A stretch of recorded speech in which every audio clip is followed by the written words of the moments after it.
First of all, thank you for being here. It's a pleasure to have you. Thank you for asking me.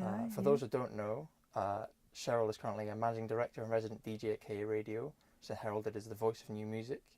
I just at a glance, we kind of understand that much about you. However, as is a theme with these kind of interviews, it's critical. What we want to look at in this interview series is we want to understand best where you're coming from, Okay. and what has brought you to this point, sitting before us today. The intent I have is to follow a natural progression, gaining insight as we travel chronologically through what you've experienced with music in your life. Okay. However, we may jump around here and there. However, in that theme, we might as well start at the beginning. Where were you born? I was born in Irvine, Ayrshire Central Hospital, as Yeah. most people those days were. Did you grow up there for a long time? No, I come from Ayr. I From Ayr? stayed in Belmont originally. Okay. Local girl. Yes. Very much so. I was the youngest of four. I wouldn't say there was a lot of money about when I was young. No, for No, sure. no, it was. Well, I mean, that was one of the things I was going to bring up. It's like, was it a small or a large family you came from? Obviously, 4 children. It's Well, it was big enough. relatively large, yeah, Yeah. for sure. What were your parents' for occupations? Were they? My mum worked in schools. She worked as a cleaner, and then she was in the kitchens. Yep. You know, serving food. My dad had various jobs, but what I remember he drove a mobile crane. You ever Alright. seen them? Yeah, big- no, I've seen. I think they go along about 5 miles an hour. Yeah, wasn't the happiest of childhoods, to be fair. No. No, it was a bit rough. Well, I can understand that. But so one of the most interesting things I've found is kind of where music first originates in someone's history. Kind of. So were you aware? Was music a thing in your life in early Music's life? always been part of my life. For the earliest age, I remember running about singing what was ever in the charts at the time. Yeah. And always been told to shut up because I was rubbish. Well, it's not often a reason to shut up, but yeah.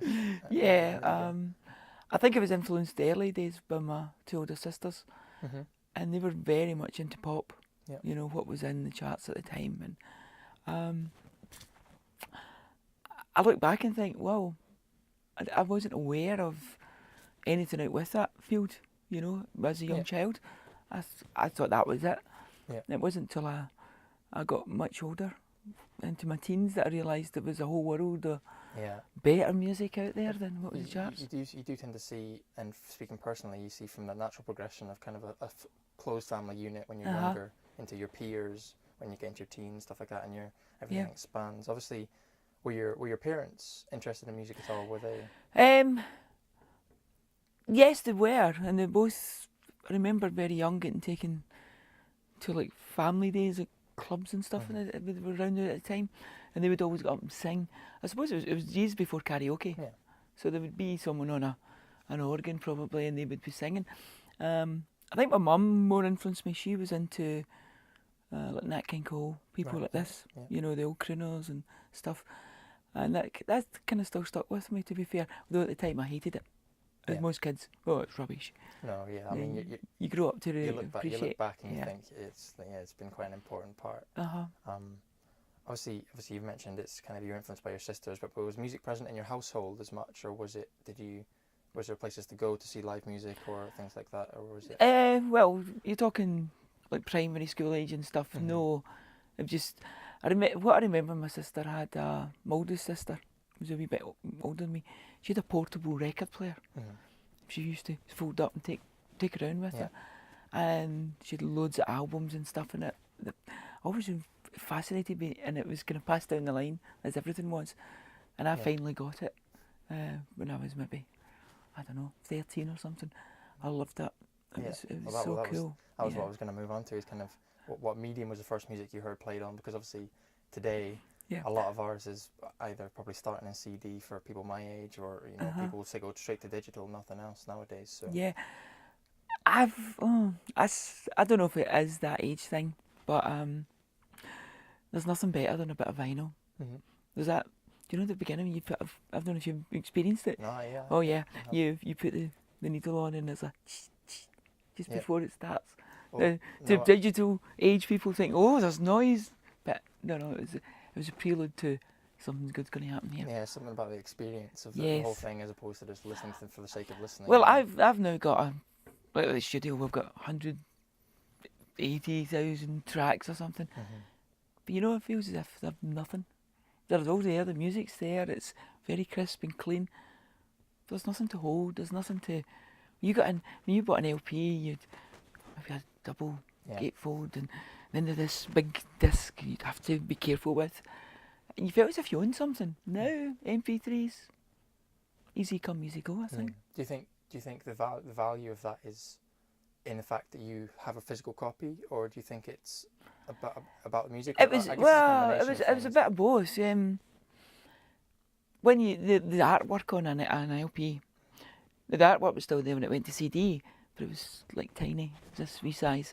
You maybe had it folded out, but LP, I mean, 12 inches, you know, it's like a book. Whoa, and some people, some good artists, excuse me, would have something to look at, something to read. Mm-hmm. I think it was a bit of both. You had something that was physically yours, and you know that there was an artist that took time to create this, that a musician had created this magic on this bit of plastic. Yeah, I don't know. It's part of the whole experience for sure. It was very much an experience in the past. I think young people today maybe are missing out on that. I think so. There's been a certain resurgence recently. I don't know. Obviously, you may not be aware, but a lot of my peers, maybe it's the indication because of our education in those kind of ideas, but are making a resurgence to vinyl. But a lot of people value. Obviously, it's now they call it the digital deluxe version, the deluxe version, the whatever. Right. The the £100 version of something where I just happen to get a piece of vinyl with it, whether or not I have a record player or not is kind of another factor. But yeah, it's still important to some people for sure. Obviously, you mentioned music was a interest at an early point in your life. I was wondering, did music ever enter your education at all? At primary school, did you learn an instrument or? I didn't know. I remember I was painfully shy as a child, and I remember getting taken up in secondary we all had to stand at the piano and do some scales, and they pick the best to go in the choir. I can always remember and regret now was go and sit down because I was so shy, and I always loved singing. Out with it, I'd walked in. I was one of those strange people who walked down the stage singing, then stop because I thought somebody was coming close. You know, sounds a bit crazy, but well, I mean, yeah, it seems to be quite obviously. There's nothing to hide behind with a voice when you're in front of people doing it, so it's kind of there's a lot. But I think it was back to home. It was always, oh, shut up, screaming, and you know, and it gets into your psyche. Like, oh, go, no, maybe I shouldn't do this. I shouldn't do this. So when I went to school and it was stand up and sing, I was like, no, and I wish I had now. So music classes in secondary school kind of passed me by.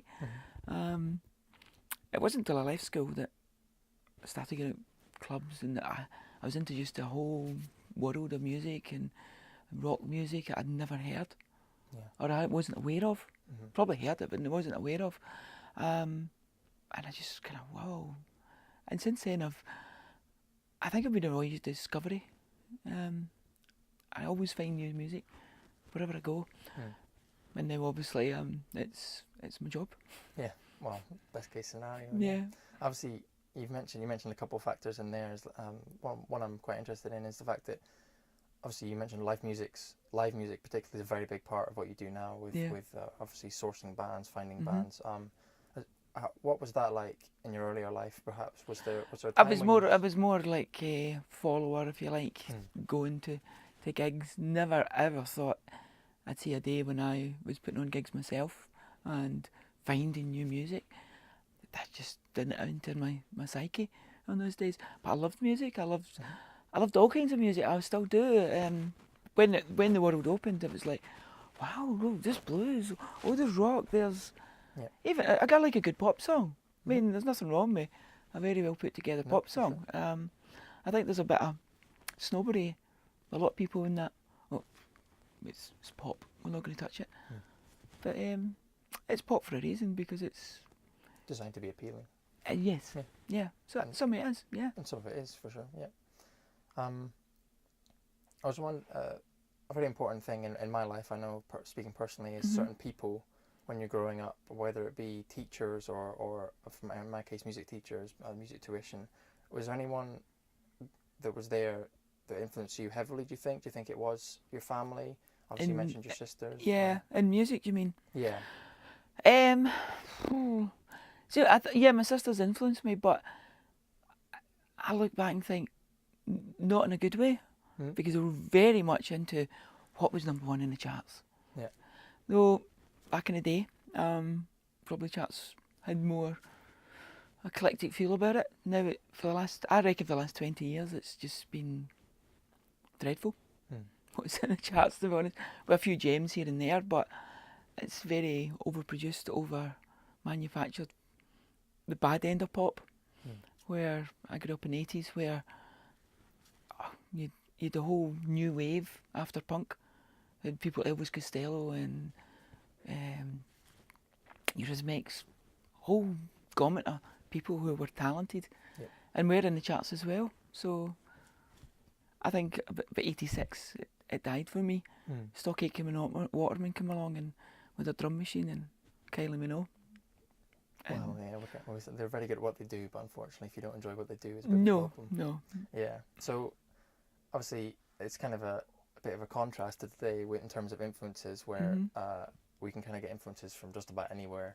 Yeah. And there's so Well, many thousands then of it was very influences. much what was presented to you, Yeah. and if you wanted to go out and find what was really happening behind that, it wasn't easy. Hmm. It wasn't easy at all. No, for sure. I was obviously you touched a few minutes ago about Uh, about your education when you left school. Well, I wonder when was that, and what stage had you reached when you left school? I left school as soon as I could at 16. Mm-hmm. They were called O levels then. Very standard grades now, is No, I'm familiar. Yeah, Okay. parents. it? You could sit 8. I passed 8 Yeah. and left because school was, grown up wasn't happy. School wasn't happy. What can I say? I Was thought, that I'm getting out of here. was that your decision? Do you think definitely all your decision? Just Definitely, I had to get out of school. I hated it. I was bullied pretty badly. I had a few friends out of school, but in school I felt very much alone. So I left. I left because the people I didn't like, well then I thought I've got to get away from these people. It wasn't too many years later I realised they all left at the same time. So the good people were left. You know, the serious students were left. I was, well, I'm not going to say I was intelligent, but I passed the 8 levels with very little effort on my part. Yeah. So I thought I should have run down hires. Always wanted to go to uni, and I left that for about 10 years after. I went to college. I done HND in computing, Okay. which was cool, but by that time I had a young family, and being skint student for 2 or 3 years with a young family wasn't fun. I did a lot of, I was kind of a bit of a geek and potted about with computers, so I had a kind of income there. I was offered a job at a company called CSC, and they work for British Aerospace, and they offered me a job, and after 3 years of being absolutely skint, I took it and didn't go on to get a degree, which I kind of think now I wish I had, but it was necessity at the time. I had to earn a wage. Was that the plan at the time then, to move on from college into Yes, I a was wanting to go and get HND, and then would it be into third year after HND? So a wee while ago now. There's an HND and HNC, and I can't remember which way around it is. But Well, it's HNC first. First Then year was HNC, yeah. second year HND, and then that allows you to go into into third year. I into believe. third year. Yeah. I think so, or maybe No, second year. we've just had the same thing in the Right. commercial music course. Yeah, Our classes doubled in size. I had more or less. looked at various unis and stuff, but when you got offered the job, I was like, wow. I'm quite good at IT. That's one of the reasons where I am now. Yeah. And I took it, and I was there for about 5 or 6 years. And while there, sounds a bit, I don't know. I used to be one of the people who'd go to a pub and sit and sing along with everything. Yeah. Go to karaoke nights and sit in the corner and sing. But I was always told how bad you were. You're like, no. Come up and sing. No, no. So one night it was quite quiet, and the guy doing it, they were having a competition. Come on, sing a song, and I was like, oh. And finally, he gave me it. Sang a song, and the people knew. I wasn't busy, but the people there went, yay, well done. Looking back, I think they were just being kind. But Well, that yeah. was me hooked. Give me another one. Oh, I love me. The buzz started then, and they put me through to the final. More or less, oh, we've got a spare space put in, and I won it against all these people I thought were great singers. And then he offered me to work hosting karaoke. So that was 16 years ago now. Wow. And I don't know, the natural performer came out, and I wasn't hosting karaoke. I was performing. I was putting on a whole show, and it's kind of led to where I am today. To be fair. No, that's fantastic.